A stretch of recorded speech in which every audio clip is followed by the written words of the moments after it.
Listo. Muy bien, buenas noches, tengan todos hermanos, hermanas. Gracias por estar aquí, por su colaboración. Vamos a finalizar hoy la carta a los tesalonicenses, la primera de ellas. Y la idea es ir a través del capítulo 5, analizando lo que se va diciendo y además sacando algunas lecciones prácticas. Recordemos, el contexto nos indica que Pablo estuvo en ese lugar por poco tiempo. Habían personas que estaban confundidas acerca de la segunda venida del Señor. En el capítulo 4 él estuvo hablando al final principalmente acerca de aquellos que ya estaban reposando, es decir, estaban ya en el lugar de los muertos. Y después de eso, en el capítulo 5, pues la división de capítulos no necesariamente viene a cambiar el tema, sino que continúa la idea. Así que aún Pablo sigue hablando sobre el regreso de nuestro Señor Jesucristo. De hecho, vemos el capítulo 5, versículo 1, dice: pero acerca de los tiempos y las ocasiones, no tenéis necesidad, hermanos, de que yo os escriba, porque vosotros sabéis, dice, perfectamente que el día del Señor vendrá así como ladrón en la noche, que cuando digan paz y seguridad, entonces vendrá sobre ellos destrucción repentina, como los dolores de mujer encinta, y no escaparán. Así que podemos ver que Pablo sigue hablando de la segunda venida del Señor. Sin embargo, acá tenemos la primera lección práctica, y es que los cristianos no debemos de seguir a aquellos que son creyenceros. Si usted se ha dado cuenta, a lo largo de muchos siglos se ha perpetuado esta idea de que podemos llegar a calcular de alguna manera si ya estamos en el tiempo que el Señor va a venir.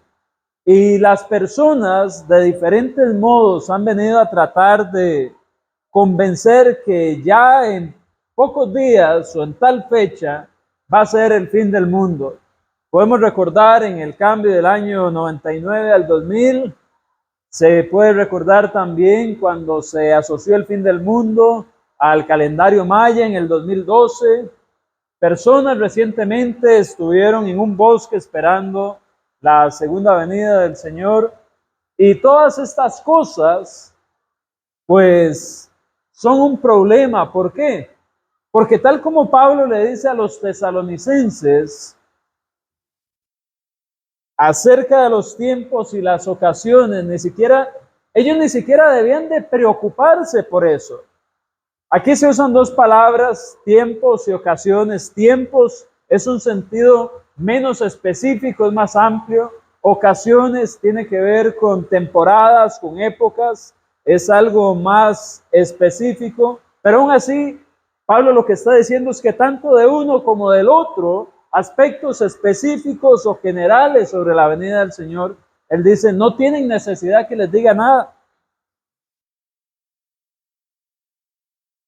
Incluso vemos que dice, porque vosotros sabéis perfectamente, es decir, ellos saben de forma completa, ellos no están faltos en saber de esto. Cuando Pablo estuvo con ellos, les dejó claro el hecho de que cuando fuera la venida del Señor, no se iba a saber. Y podemos recordar textos, por ejemplo, como lo que son Mateo 24:36, cuando estaba Jesús hablando tanto de la destrucción del año 70 del templo, y después habló también acerca de su venida. Podemos recordar Hechos capítulo 1, versículo 7, donde el Señor también le dice a sus discípulos que en cuanto a los tiempos no les iba a decir nada. Y luego les dicen el 8, pero vendrá el Espíritu Santo y ustedes me van a ser testigos. Es decir, no le respondió la pregunta que ellos le habían hecho en el capítulo 1 de Hechos sobre la venida del reino, entre otras cosas.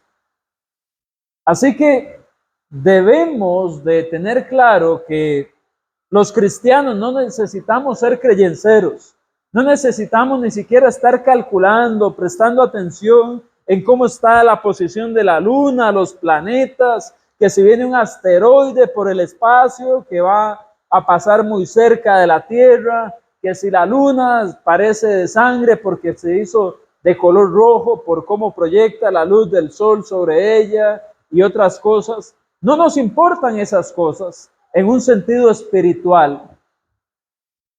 No se sabe cuándo va a ser, y lo que sí se sabe es que va a ser como un ladrón en la noche, lo cual es una figura de lenguaje que viene a decir es algo que es inesperado.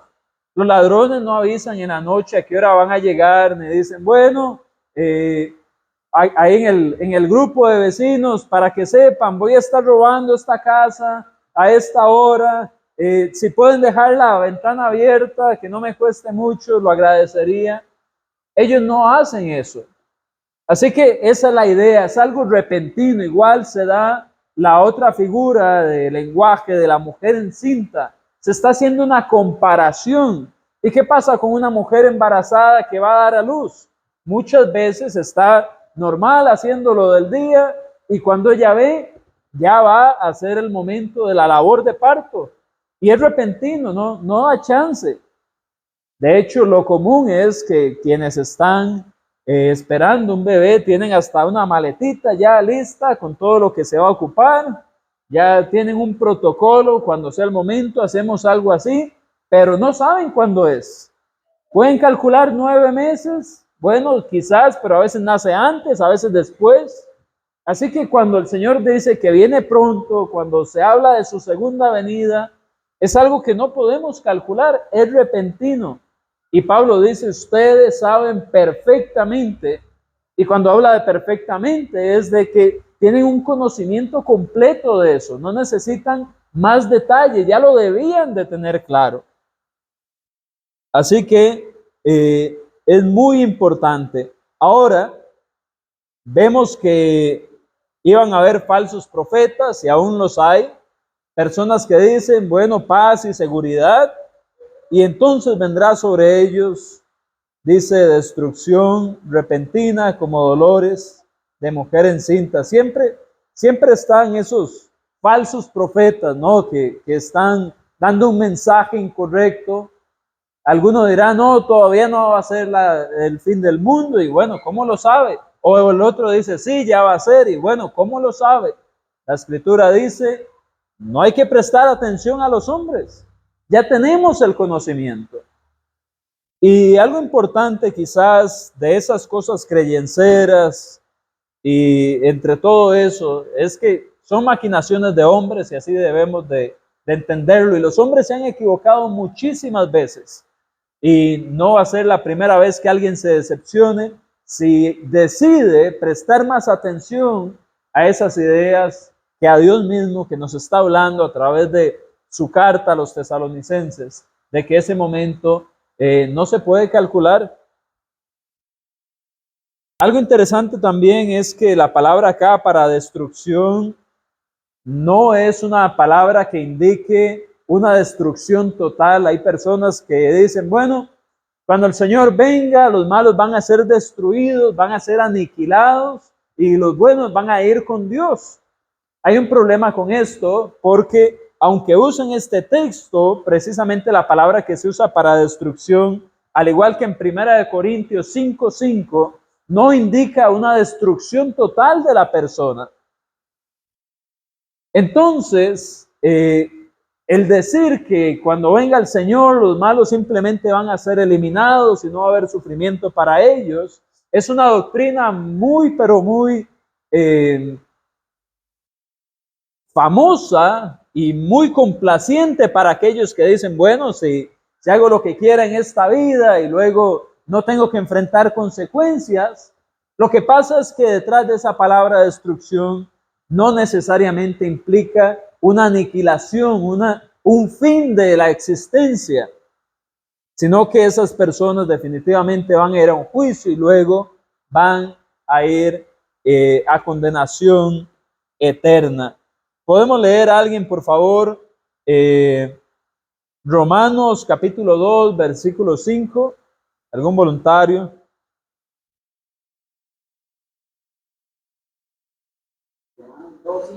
Uh-huh. Sí.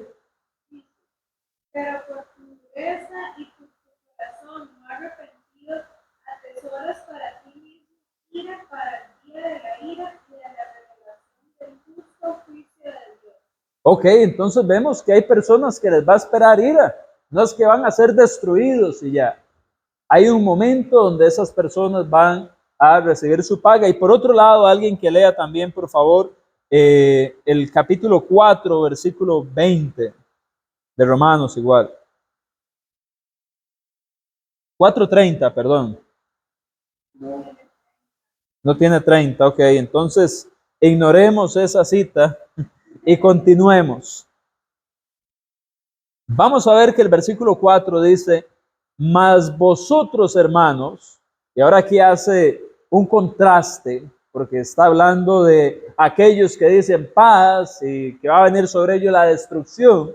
Ahora viene y hace un contraste y dice, mas vosotros, hermanos, esos son aquellos, ahora ustedes, los tesalonicenses, los miembros de la iglesia, dice, no estáis en tinieblas para que aquel día os sorprenda como ladrón, porque vosotros sois hijos de luz del día, no somos de la noche ni de las tinieblas. Por tanto, no durmamos como los demás, sino velemos y seamos sobrios, dice. Pues los que duermen, de noche duermen, y los que se embriagan, de noche se embriagan. Algo que vamos a ver acá es que nosotros somos hijos de luz.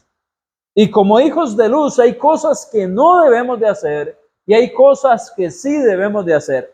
Y algo importante de la idea de ser hijos de luz o luz de tinieblas es precisamente la idea de la luz, es precisamente todo aquello bueno, todo aquello asociado con Dios, como Él es el Padre de la luz, recuerde Santiago. Y en cuanto a las tinieblas o la oscuridad, tiene que ver no solamente con aquello que se hace ocultamente, sino que también es malvado en naturaleza. Entonces, ¿qué hacen los hijos de luz? Bueno, como hijos de luz, no vamos a ser sorprendidos, como aquellos que se iban a ser sorprendidos de un momento a otro, esperando que, diciendo paz, paz, y viene algo en contra de ellos. Bueno, los hijos de luz no tenemos ese problema, por eso él hace el contraste. Por otra parte, los hijos de luz no andan en la noche haciendo lo mismo que los otros. Es decir, nuestro estilo de vida es diferente. Y aunque andemos de noche, porque a veces, como hoy, estamos de noche, lo que hacemos lo hacemos en el margen del reino de la luz, donde las cosas que hacemos son buenas. Entonces la idea de no andar en la noche es, no andamos haciendo aquellas cosas que se hacen en lo oculto, aquello que es vergonzoso para la moral. Y usted va a ver que la prostitución, las borracheras, todo aquel tipo de cosas que son inmorales, ¿en qué momento normalmente se hacen? En la noche. Así que ese no es el estilo de vida de los cristianos. Somos personas de luz. Por otro lado, dice acá, no se embriagan. Es decir, no llevan ese proceso de perder el control de sus sentidos. En aquel momento posiblemente lo hacían con bebidas alcohólicas. Hoy en día hay drogas. Hoy en día hay un montón de estimulantes diferentes. Bueno, no tenemos nada que ver con eso. Somos personas que dominamos nuestra mente, nuestro cuerpo y no entramos en esos procesos que nos llevan a hacer cosas vergonzosas. Por otro lado, los hijos de luz, ¿qué hacen? Están velando. Y la idea de estar velando no es en un sentido de estar calculando cuándo va a venir el Señor, pero sí estar alerta para que cuando algo va a venir a afectar mi fe, yo pueda responder adecuadamente. Soy una persona que está atenta, no está como si fuera inmune a los ataques del enemigo. Soy una persona que está vigilante de su vida espiritual. Y esa es la idea acá. Y dice, son sobrios. La palabra sobrios acá que se usa es una palabra en el griego, la palabra nefo, que quiere decir ausente de cualquier tipo de intoxicación. Así que esa es la forma en que los cristianos debemos de vivir. Usted ve, aquí se hace un contraste claro entre las borracheras y los sobrios. Aquí es donde deben de estar los cristianos. Y por eso es que no podemos de ninguna manera aprobar el consumo de bebidas alcohólicas de forma recreativa. Porque tanto como nosotros entremos en el consumo de cualquier sustancia, vamos a dejar de estar sobrios, es decir, ausentes de la intoxicación del cuerpo, que es lo que quiere decir la palabra nefo en este texto. Así que, número 1, no andamos siguiendo a los creyenceros. Número 2, los cristianos somos hijos de luz. Vamos a seguir aprendiendo acá. Dice después, versículo 8, pero nosotros que somos del día, otra vez la figura del lenguaje, seamos sobrios, habiéndonos vestido con la coraza de la fe y de amor, con la esperanza de salvación como yelmo, porque no nos ha puesto Dios para ira, sino para alcanzar salvación por medio de nuestro Señor Jesucristo, quien murió por nosotros para que sea que velemos o que durmamos, dice acá, vivamos juntamente con Él. Debemos ver acá varias cosas. Primero vamos a ver una lección práctica. Y es que yo le voy a preguntar a usted, ¿con quién vive? ¿Con quién vive usted? ¿Con quién vivo yo? ¿Con quién vivimos? Dice mucho de quiénes somos. Y quizás usted va a responder, yo vivo. ¿Con quién vive usted, Eric? Con Priscila. ¿Con quién vive April? Con Paula. Jean Paul. Con Katy, con Norma, con Titi, con Milena. Y si usted le pide a Jean Paul, seguramente le dice también que vaya a vivir con él, porque Jean Paul a todo el mundo recibe en la casa. Así que, ¿con quién vive? Bueno, no me refiero en ese sentido, ¿vea? Me refiero en el sentido del texto. Y aquí dice, precisamente, el versículo número 10 dice, ya sea que velemos o que durmamos, dice, vivamos juntamente con Él. Usted y yo como cristianos vivimos con Jesús. Él está presente en nuestro hogar, Él está presente en nuestro trabajo, Él está presente en nuestra adoración. Vivimos con Jesús. Y algo interesante acá es que nuevamente rescata la idea del capítulo 4. ¿Recuerdan el eufemismo que se había dado? ¿Cuál era? En el capítulo 4 habíamos hablado de un eufemismo la semana anterior, que se utilizaba para referirse a aquellos que ya habían pasado al otro lado, los que duermen. Versículo 13. Tampoco queremos, hermanos, que ignoréis, dice, acerca de los que duermen. ¿Y qué eran los que habían dormido? Estaban ya en el mundo de los muertos. En el mundo espiritual donde están los que han muerto, lo que conocemos como el Hades, el seno de Abraham. Entonces, Pablo lo que está diciendo es, sea que estemos aquí en esta vida, estemos velando, o hayamos pasado al mundo de los que duermen, vivimos con el Señor. Así que ellos están viviendo con el Señor y nosotros también. ¿Con quién vivimos? Bueno, es una buena pregunta para estar haciendo a nosotros mismos, incluso en el espejo. Bueno, ¿con quién vivo yo? Bueno, entonces, ya que vivo con Jesús, tengo que vivir de esa forma el resto del día. Y así cuando me voy a acostar y cuando me levanto. ¿Por qué? Porque Jesús nos acompaña, Él vive con nosotros. Otra lección importante es entender que los cristianos deben de estar vestidos como se debe. ¿Y cuál es la vestimenta del cristiano? Bueno, no necesariamente corbata y saco, no que tengan que andar siempre con la Biblia debajo del brazo como si fuera un accesorio, pero aunque no anden la Biblia debajo del brazo, vamos a encontrar acá que sí van a tener que andar con ellos en todo momento. ¿Qué vestimenta? Pues la coraza de la fe y de amor. Y también dice, y con la esperanza de salvación, ¿como qué? Como yelmo en la cabeza. El yelmo es como un casco, la coraza es algo que cubre en la armadura del soldado, pues los órganos principales. Entonces, ¿qué es la idea? Nosotros tenemos que andar siempre vestidos como se debe, adecuadamente. Y Pablo no está usando acá un lenguaje de estilo deportivo como en otros casos. Recuerda que él habla del que boxea ya en 1 Corintios capítulo 9. En otros casos habla del agricultor. Aquí se está utilizando vestimenta de guerra. Así que así es, debemos de estar vestidos como se debe para la lucha espiritual. Si no tenemos en nuestra cabeza la salvación que nos espera, difícilmente vamos a luchar por esa salvación.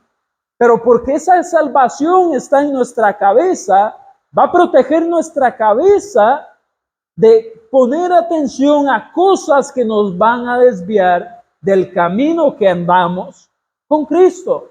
Y cuando nosotros tenemos esa coraza, esa protección de la fe, como dice acá, y de amor, nosotros vamos a estar pendientes de aquello que Dios ha puesto para que nosotros hagamos, vivamos, y también de cómo voy a reaccionar a aquel que está al lado mío, porque le voy a amar. Así que si me atacan, sean mis creencias, o mi persona, o mi moral, yo sé por fe quién soy, yo sé cómo debo responder a esto, pero además tengo el amor para saber cómo responder a esas personas. Y no olvide, por favor, según Hechos 17, el estado en el cual se encontraba esta congregación. Ellos eran cristianos que los judíos de las sinagogas estaban persiguiendo.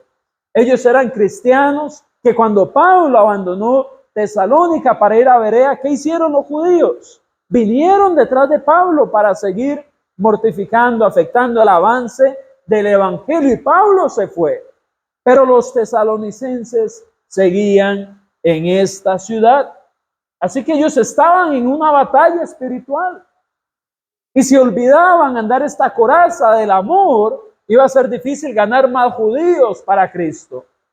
O personas de aquellos que eran malos, dice Hechos, malvados, que andaban tratando de entorpecer el evangelio. ¿Cómo los iban a ganar si no era con fe y con amor? Con la fe iban a poder responder argumentos, iban a poder defender el evangelio, y con el amor iban a hacerlo con una actitud adecuada. Así que es importante que tengamos esto en mente. Si usted sale a su batalla espiritual cada día y olvida su casco de la salvación, su yelmo, pues su mente está expuesta a pensar en muchas cosas que lo van a desviar de esa salvación. Si usted no va con la coraza de justicia, no, en este caso es la coraza de la fe y amor. Si usted no la lleva, usted posiblemente va a terminar en un pleito por falta de amor a su prójimo, por falta de entender su fe, y va a seguir otros caminos que no son los que Dios espera de usted. Así que el cristiano debe de estar vestido como se debe. Si usted lleva el uniforme de pollo sapiens, ¿verdad? Así es como se llama. Bueno, si usted lleva el uniforme, encima de eso tiene que ir la coraza y su casco. Si usted anda el uniforme del banco, encima de eso tiene que andar su coraza y su casco. ¿Por qué? Porque así es como el cristiano se viste. Y si usted no lo viste, no lo van a poder identificar como tal. Aquí hemos escuchado ejemplos de personas que por cómo viven se les ha dicho, usted debe ser cristiano. Hace poco una amiga me contaba que los compañeros de trabajo en la oficina le decían, por favor, haga una oración por la cumpleañera.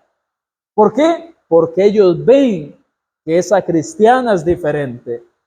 Entonces, cuando le piden algo así a una persona, ellos entienden que esa persona anda su uniforme de batalla espiritual y que esa persona puede interceder, que es algo bíblico, que hagamos intercesión, que oremos por otros. Y por eso se lo piden. Así que debemos de andar siempre ese uniforme, que aunque no se ve a la vista, con nuestras acciones se reflejan. Muy bien, seguimos por acá. Ya sabemos a cuáles creyenceros no seguir, sabemos que somos hijos de la luz, que debemos de vestir como se debe, sabemos con quién vivimos y vamos a continuar por acá leyendo. Dice versículo 11, por lo cual, animaos unos a otros, así como lo hacéis. Aquí pues este versículo es muy sencillo de leer, pero a veces es muy difícil de vivir. Debemos de animarnos, hermanos. Y animar no es siempre regañar, y animar no es siempre tampoco decir todo lo que la persona quiere oír. Animar es ayudar a la persona a retomar su camino espiritual por aquello que le espera.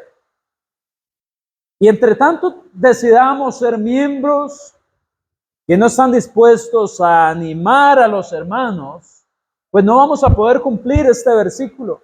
Si somos personas que nos aislamos en nuestro propio mundo, si somos personas que entramos y salimos del local, nada más la adoración y regresamos, si somos personas que en el receso nos dedicamos a nada más usar el teléfono y seguimos y nos vamos, bueno, no nos vamos a estar animando.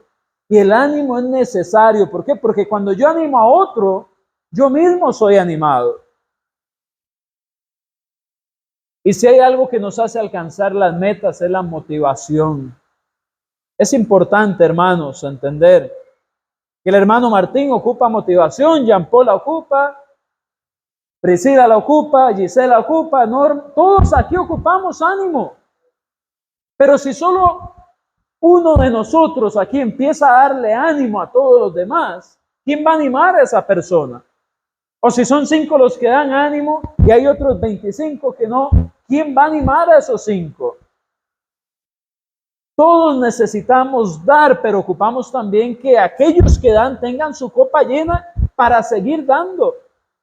Entonces este versículo es muy fácil de leer, es muy fácil de omitir, pero es muy ventajoso cuando lo ponemos en la práctica, porque la iglesia se siente viva.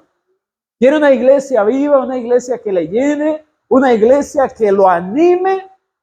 Usted necesita ser parte de las personas que animan también. Usted necesita ser parte de los que dan una buena bienvenida, una buena despedida, no de los que se van de primero y llegan tarde, no de los que usan el tiempo durante su semana para sí mismos, sino para pensar en los miembros de la iglesia. Necesitamos ser personas que se animen. Y créame, si llegamos a ser ese tipo de congregación, o continuamos siendo, lo mejor dicho, porque yo creo que esta iglesia es una iglesia muy familiar, muy unida, de ánimo. Si seguimos haciendo esto y lo aumentamos,